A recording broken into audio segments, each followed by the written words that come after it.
Gente, tudo que eu comprei tá aqui dentro, ó. Aí eu vou tirar, né?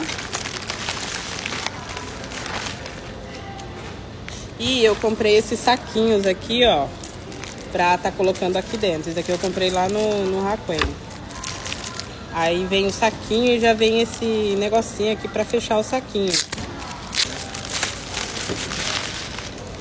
O tiro nem pegou, né? Não pegou. Ó. Aí um assim aqui dentro também. Desse daqui, ó. Esse aqui é bem Halloween. Aqui. Uma geleinha dentro. Aí eu vou colocar aqui também. Bala do Halloween.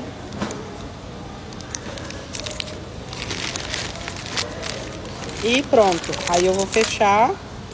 Aí vai ficar assim pra cada criança. Aí chegando lá em casa eu vou mostrar pra vocês como que eu vou fazer. Vou montar todos aqui e já volto.